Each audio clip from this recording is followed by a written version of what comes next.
The coffin was empty of everything it should have held, and full of everything it shouldn't. Jacob Reeves stood at the bottom of a 6-foot hole in the Leadville cemetery at 2 in the morning, lantern shaking in his hand, staring down at a skeleton that had no business being there. Wrong height, wrong bones in the left leg, healed clean where his brother Amos had broken his own in a rockslide years before and never healed straight. Wrong entirely. He'd spent 5 years believing his brother was buried under that headstone. He'd spent 5 years grieving a man who, judging by what lay in that coffin, had never been in it at all. Leadville, Colorado, 1891. A silver camp turned proper town. 10,000 souls crowded into a valley 2 miles above sea level, where the air came thin and the winters came hard enough to freeze a man solid before sundown. The matchless mine alone had made and broken more fortunes than the faro tables on Harrison Avenue, and half the men in town owed their wages, their debts, and often their lives to whatever vein of silver ran beneath their boots.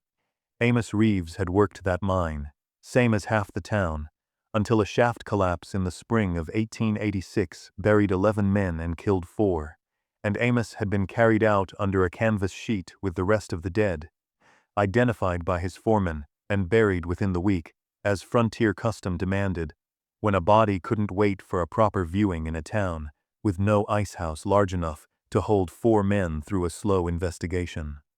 Jacob had been away driving cattle up from Texas when word reached him by telegraph, the message costing him near a week's wages to send back a reply. By the time he made it home on the narrow-gauge line from Denver, his brother was 3 weeks in the ground, and grief was the only inheritance left to collect. 5 years later, a letter arrived at the Leadville post office, addressed to Amos Reeves, in a hand Jacob didn't recognize, from a bank in Denver asking about an unpaid note. A debt, still open, still accruing interest, in a dead man's name. That alone might have stayed a curiosity, the kind of clerical error that haunted every frontier bank ledger. But then the gravedigger who'd buried Amos 5 years back stopped Jacob outside the mercantile and said something that changed everything. "I never dug that grave," the old man said, working his hat in his hands. "Whoever put your brother under didn't send for me. First I heard of the burial was after it was already done." Jacob went to the county sheriff first, a broad, unhurried man named Corwin, who'd worn the badge in Leadville for a decade and had buried more claims disputes than actual bodies. "You want me to dig up a grave on the word of an old gravedigger with a grudge?" Corwin said, not unkindly, from behind his desk, a map of disputed mining claims pinned to the wall behind him. "Son, I've got 2 claim-jumping cases and a stage robbery from last month I haven't closed. A 5-year-old burial isn't exactly urgent." "Somebody buried a stranger under my brother's name," Jacob said. "That's not urgent to you?" Corwin studied him a long moment, then sighed and reached for his hat. "Get me a court order from the circuit judge next time he's through, and I'll stand there while you open it. Until then, I can't authorize disturbing the dead on a hunch." It took Jacob 11 days and $4 in filing fees to get that order. The circuit judge, riding a 200-mile route between 4 mountain counties and only passing through Leadville once a month. Every one of those days he spent asking questions nobody wanted to answer. The mine foreman, who'd identified Amos's body, was 2 years dead of consumption, buried in the same cemetery Jacob now meant to disturb.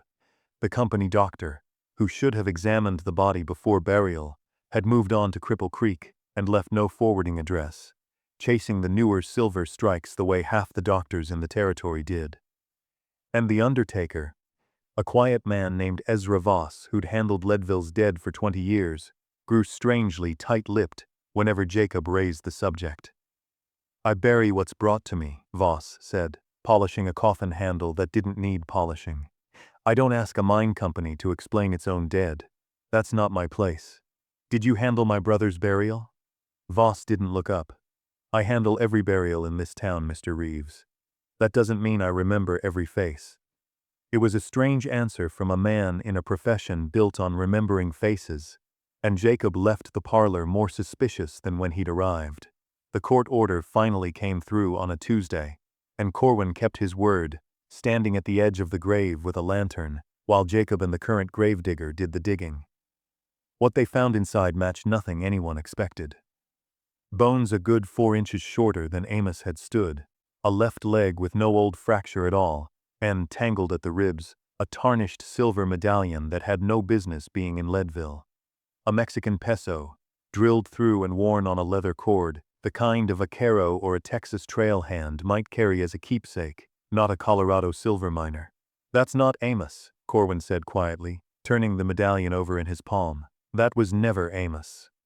Word spread through Leadville within a day, the way word always did in a town that size, and by the second evening half the county had a theory. Some said the mine company had covered up a worse accident than reported, burying an unidentified drifter to close the books quietly rather than admit a body had been lost entirely down some collapsed shaft. Others whispered that Amos had owed money to rougher men than a Denver bank and had paid a debt collector's man to disappear so the debt would die with him. That second theory gained weight fast when the mine's old paymaster, a sharp-tongued man named Hollis Grady, cornered Jacob outside the saloon. "Your brother owed $300 to men who didn't forgive debts kindly," Grady said.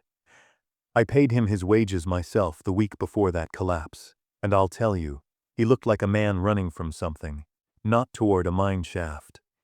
$300 was no small sum in 1886, the better part of a year's wages for most men in that camp. And for 2 days, Jacob believed his brother might have arranged his own disappearance to escape men who collected debts with something sharper than a lawyer's letter. It was a tidy theory. It explained the money owed, the empty grave, the vanished doctor. It also turned out to be only half true. The whole truth came from Ezra Voss, 3 nights later, after Jacob returned to the undertaker's parlor a final time and refused to leave without an answer. "I'll tell you," Voss finally said, setting down his polishing cloth, "but you should know your brother isn't a man to hate for it." Amos had come to him in the spring of 1886, 2 days after the shaft collapse, alive and unhurt. He'd been topside that morning, not below, having traded shifts with another miner the night before to nurse a fever.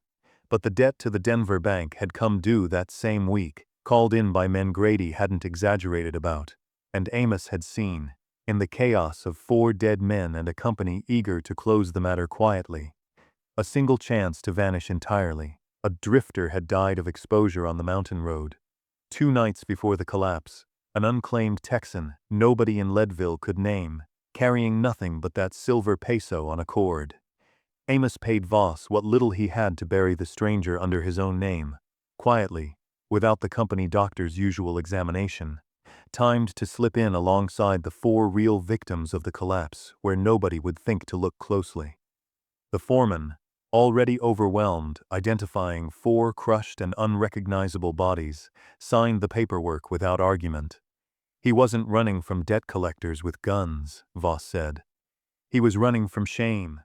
He'd have had to face this whole town owing money he couldn't pay, and a Reeves who couldn't pay his debts wasn't a thing your brother could stomach. "Better to be thought dead and honorable than alive and disgraced," he told me. "I've regretted helping him every year since, but I'd already done it, and there's no undoing a lie once the town's grieved over it." Jacob found him 11 days later in Cripple Creek, working under the name Amos Ryan, a foreman's assistant at a mine 40 miles south, thinner than Jacob remembered, and gray at the temples too early for a man not yet 40.